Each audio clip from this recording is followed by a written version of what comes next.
Bienvenue au 21e jour de notre formation DevOps. Aujourd'hui, nous plongeons dans un cours complet et professionnel sur les types de réseaux dans Docker. Nous explorerons le détail du réseau Bridge, le réseau Known, le réseau Overlay, le réseau MarkVLAN et plus encore, tout en expliquant leurs fonctionnalités et leurs importances, n'est-ce pas? Que vous soyez débutant, que vous soyez développeur expérimenté, ce cours vous donnera une compréhension solide pour connecter et sécuriser vos conteneurs. Préparez-vous à maîtriser les réseaux Docker. Donc, commençons.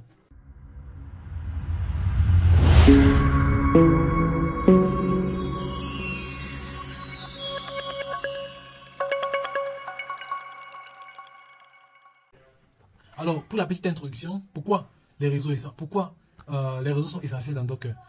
Les conteneurs Docker sont isolés par nature, mais les applications ont souvent besoin de communiquer entre elles. Donc, par exemple, une application web va vouloir communiquer, n'est-ce pas, avec une base de données ou avec l'extérieur, par exemple. Par exemple, un client via un navigateur. Donc, vous voyez, donc les réseaux Docker permettent de contrôler ces interactions de manière sécurisée. Il ne faudrait pas que n'importe qui puisse infiltrer le réseau et intercepter les requêtes, en fait. Donc, c'est ça l'objectif. Donc, c'est quoi le rôle des réseaux dans la containerisation? Ça va faciliter d'abord la communication entre les conteneurs. 2. Ça va connecter les conteneurs sur la machine hôte ou à l'internet. Quand je dis la machine hôte, c'est-à-dire la machine sur laquelle nous avons nos conteneurs Docker. Donc c'est ça la machine hôte. Il va aussi nous permettre d'isoler les conteneurs pour des raisons de sécurité ou d'organisation. Et il va aussi nous permettre l'orchestration dans les environnements multi-hôtes, tels que les clusters. Donc on va introduire le concept de cluster lorsque nous serons dans Kubernetes. Donc pour l'instant, on va s'arrêter ici. Alors, les concepts de base de réseau dans Docker. Donc ici, l'objectif, ce sera de poser les bases pour comprendre le fonctionnement des réseaux. Alors, comment est-ce que Docker gère la communication? Docker utilise les pilotes de réseau, c'est-à-dire les drivers, pour créer des environnements virtuels ou des conteneurs qui communiquent. Donc, chaque conteneur doit recevoir une adresse IP virtuelle. Et Docker gère la traduction des adresses IP avec le NAT.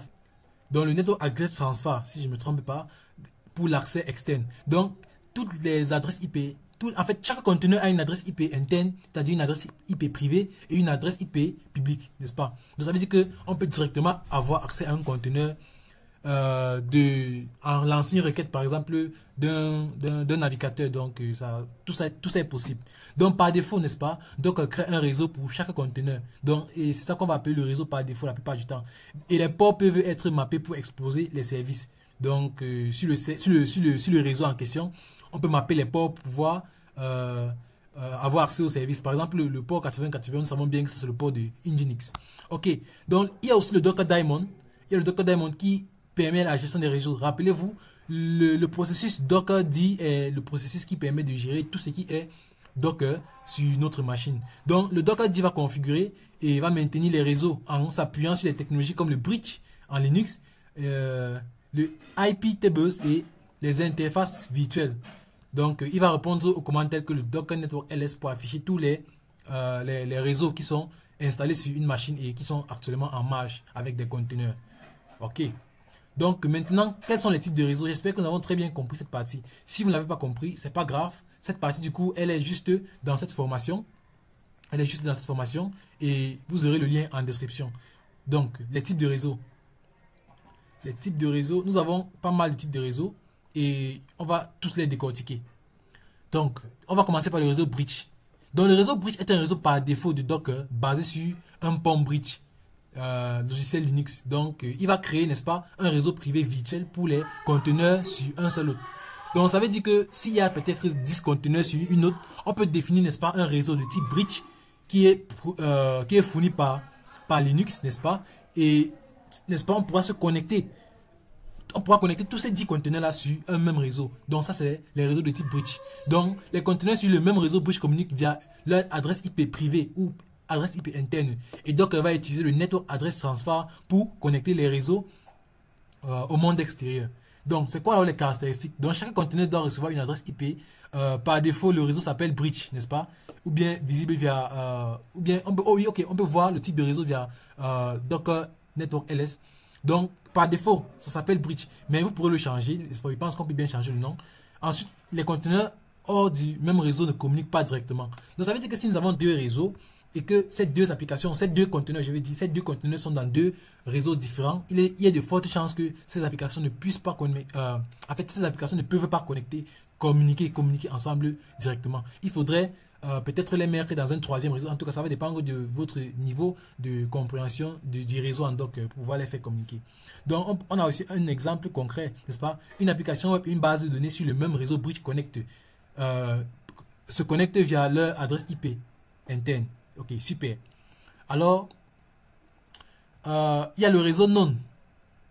Bien, j'ai encore sauté. Oui, le réseau host. D'abord, il y a le host, j'ai sauté. Ici, il y a le réseau host. Le host, n'est-ce pas, il va supprimer l'isolation réseau entre le conteneur et l'autre, utilisant directement le réseau de l'autre. Donc, ça veut dire quoi? Ça veut dire que ici, si vous définissez votre réseau comme un réseau host, vous allez directement utiliser le réseau de la machine hôte, c'est-à-dire la machine sur laquelle Docker est installé. Donc, voici son fonctionnement. Le conteneur partage la pile de réseau de l'hôte, donc éliminant le besoin de mappage des ports. Donc, ça veut dire que vous avez aussi la possibilité d'utiliser directement le réseau de l'autre. Donc, ça veut dire qu'on peut avoir des conteneurs qui vont utiliser le réseau de l'autre. Donc, on ne va pas créer un réseau ici, mais on va juste utiliser un réseau qui est déjà là. Donc, ici, il y a les performances optimales, car pas de traduction de NAT, n'est-ce pas? Pas de traduction de NAT, parce que ça utilise déjà le réseau de l'autre. Ici, on n'a pas d'isolation du réseau, donc c'est moins sécurisé. Ça veut dire que n'importe qui peut faire une attaque sur ton conteneur directement, sans toutefois passer par un autre réseau. Pourquoi? Parce que s'il touche déjà ton VPS, s'il touche ton serveur, c'est qu'il touche aussi ton conteneur. Et aussi, on a utile pour les applications nécessitant un accès direct, n'est-ce pas, au réseau hôte.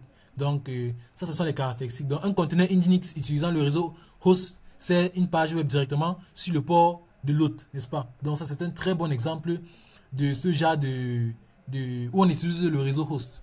Ensuite, on a le réseau non. Ici, ça, c'est désactiver tout réseau pour le conteneur en le rendant complètement isolé.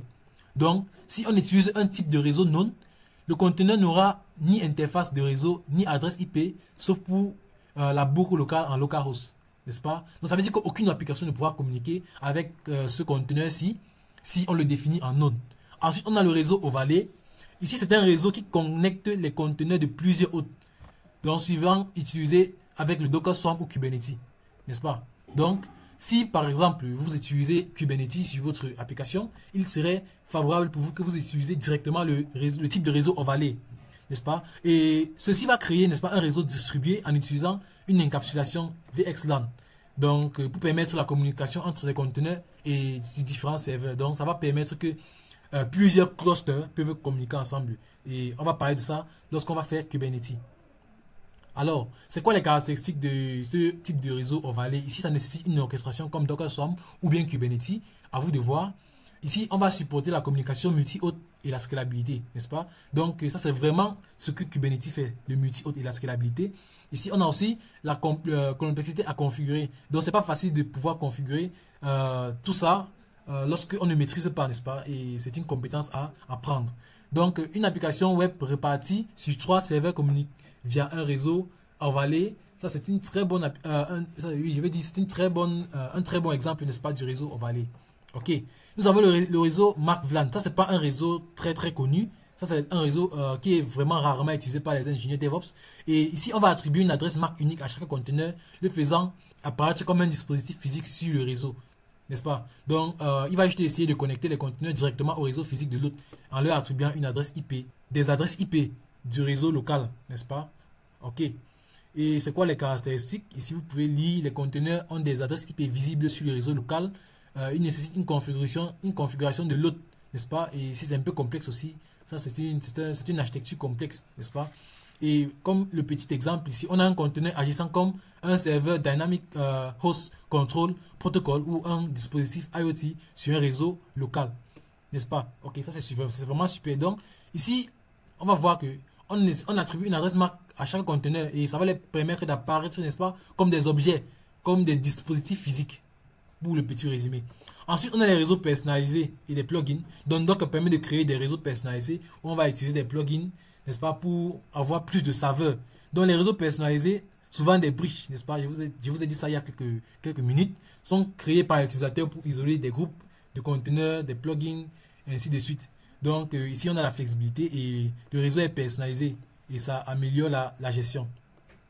Alors, c'est quoi l'importance cruciale de chaque réseau? Parce qu'il faut comprendre, c'est pas on n'utilise pas toujours de réseau. Par exemple, si tu ne maîtrises pas, tu vas aller utiliser le réseau non et tu ne vas pas pouvoir comprendre pourquoi est-ce que ton application ne parvient pas à communiquer. Tout simplement pourquoi? Parce que tu as utilisé un réseau non. Donc, l'importance du bridge ici, c'est par défaut et polyvalent. Donc, il est crucial pour la plupart des applications sur un seul hôte, offrant un équilibre entre l'isolation et la connectivité. Donc, ça, c'est le réseau le plus utilisé parce que déjà, il est utilisé par défaut et généralement, les développeurs auront toutes les applications sur un seul réseau. Ensuite, ici, on a le réseau host essentiel pour la performance maximale. Donc, si on ne veut pas qu'il y ait du NAT, n'est-ce pas, on va juste connecter, n'est-ce pas, notre conteneur avec le réseau de l'autre. Et ça va nous permettre de gagner en performance sur la machine parce qu'on va éviter, n'est-ce pas, les surcoûts du NAT. Et ici, en cas d'usage des serveurs web ou des services nécessitant un accès direct au réseau haute, un peu comme Nginx, n'est-ce pas? Un peu comme Nginx, super. Donc ici, il y a quelques limites. Il y a le sacrifice de l'isolation, ça veut dire que ça sera moins sécurisé. Et l'augmentation des risques de sécurité, encore une fois. Ok. Ensuite, qu'est-ce qu'on a ici? On a le réseau non, donc ça pour la sécurité. Donc si ton application doit être hyper sécurisée, on va juste l'isoler en utilisant le non. Et par exemple, ici, on a les tâches bash, les calculs hors ligne et les tests sécurisés. Donc, s'il y a un certain nombre de choses qu'on aimerait faire sur notre application dans un conteneur isolé, on va juste utiliser ça, n'est-ce pas, pour faire ces tâches-là. Et les limites ici, c'est que il n'y a pas de connectivité, il n'y a donc aucune adaptation au réseau, aux applications des réseaux. Super. Et le overlay, ici, c'est indispensable pour les déploiements multi-hôtes, comme je l'ai expliqué avec Kubernetes et Docker Swarm. Donc, vous pourrez lire là, ici, comme cas déjà, on a les applications distribuées avec Kubernetes ou Docker Swarm et les limites c'est complexes à configurer. Le réseau Macmillan, c'est crucial pour intégrer des conteneurs dans des réseaux physiques, n'est-ce pas, stimulant des dispositifs réels. Donc par exemple, on peut avoir un conteneur ou bien un conteneur qui essaie de se comporter un peu comme un routeur par exemple. Tu vois, on pourra l'affecter, n'est-ce pas, un réseau MAC-VLAN pour qu'il puisse avoir une adresse MAC. Et comme cas d'usage, c'est dans les dispositifs de Internet of Things, le IoT, et il est aussi très difficile et complexe à configurer. Ensuite, on a les réseaux personnalisables, n'est-ce pas? Et ils offrent la flexibilité. Ici, on va isoler des groupes de conteneurs ensemble afin de faciliter la communication. Et aussi, les limites, ça peut nécessiter des compétences avancées pour les plugins. Donc, les plugins, c'est juste des packages en plus sur ce qu'on a déjà, n'est-ce pas? Donc, on va juste aller chercher peut-être, si Docker n'a pas ce qu'on veut, on va juste aller chercher des plugins qui vont venir augmenter déjà ce qu'on a. Et en fait, c'est la flexibilité, quoi. Je pense que ça répond beaucoup à ce mot. Donc, ça sera tout pour notre cours sur les réseaux. Donc, ici, on n'a pas de pratique. Il fallait juste comprendre qu'il y a pas mal de types de réseaux et c'est le réseau bridge qui est créé par défaut sur votre machine et c'est ça qui permet la communication entre tous les conteneurs. Donc, quelques bonnes pratiques pour les réseaux Docker ici, c'est quoi? Il faut choisir le bon type de réseau. Donc, ici, on va parler d'utiliser un réseau bridge pour des applications simples sur un autre. Opter pour le host si la performance prime la sécurité et le contrôle. Choisir le non pour isoler. Préférer le overlay pour les déploiements multi-hôtes. Et réserver un Mac VLAN à des cas de réseau, n'est-ce pas, spécifiques. Super. Et ici, on a la sécurité et l'isolation. Donc, isoler les conteneurs sensibles en utilisant des réseaux personnalisés. On va limiter les ports exposés et aussi, on va utiliser des règles pare-feu, n'est-ce pas, comme les IP tables pour protéger les réseaux. Ensuite, on a la gestion des réseaux. Nous avons quelques commandes ici. Nous avons quelques commandes. Il y a le Docker Network LS, n'est-ce pas, pour afficher tous les réseaux. On va expecter un réseau spécifique en faisant le inspect et on va passer le nom ou bien l'ID de ce conteneur ou bien de ce réseau. Ensuite, on aura supprimer les réseaux inutilisés. Donc ici on a Docker Network Prune. Donc si on a des réseaux qui ne sont pas utilisés, on va juste faire un Network Prune pour supprimer, n'est-ce pas, tous ces réseaux là. Et ensuite ici on a nommé les réseaux personnalisés pour une organisation claire. Imaginez que votre application a peut-être 20, n'est-ce pas, 20 réseaux en tout. Si vous ne nommez pas vos réseaux, vous aurez des difficultés à vous retrouver. Donc c'est juste ça qu'on est en train de dire ici. Donc pour la conclusion ici, je vais d'abord faire un récapitulatif. Les réseaux Docker sont essentiels pour la communication, l'isolation et la scalabilité. Donc chaque type de réseau a un rôle crucial selon son contexte et les bonnes pratiques garantissent la performance, la sécurité et l'efficacité. Donc pour plus de ressources, vous pourrez aller sur Docker/Networks, n'est-ce pas, pour lire encore plus, pour entrer plus en profondeur. Il y a le Docker Hub, n'est-ce pas, pour tester certaines images telles que Nginx et tester les hosts si vraiment ça vous intéresse. Si vous voulez vraiment apprendre plus, je vous conseille toujours d'aller pratiquer vous-même. Ensuite, nous avons ici les ressources avancées telles que la documentation de Docker Swarm pour le réseau Overlay, qui est un réseau utilisé par Docker Swarm et Kubernetes. Rappelez-vous aussi, bientôt, on va passer à Kubernetes. Mais avant de passer à Kubernetes, il faut d'abord que nous finissions Docker. Et il faut pas manquer de partager, n'est-ce pas, avec la communauté, encourager. Moi, j'encourage les questions, les commentaires, les apports, n'est-ce pas. Je ne connais pas tout. Je pense que il y a des personnes qui regardent ces vidéos qui connaissent mieux que moi. Je peux aussi avoir fait une erreur. Donc, je vais vous solliciter à laisser des commentaires pour m'encourager, aussi pour me corriger en cas d'erreur. Donc, laissez un like, laissez un commentaire et activez la cloche de notification pour ne manquer aucune de mes vidéos. Et dans la prochaine vidéo, nous allons faire l'optimisation, n'est-ce pas, des conteneurs Docker. D'habitude, lorsqu'on va faire un conteneur Docker, il va peser dans les 500 mégas. Donc, comment faire pour que ce Docker-là, ce conteneur, revienne jusqu'à peut-être 50 mégas? Là, ça nous fait garder grandement un espace. Pour les Africains comme nous, généralement, nous n'avons pas assez d'argent pour nous prendre des gros serveurs à 500 gigas l'espace. Donc, on va prendre des trucs comme les 50 gigas, les 20 gigas.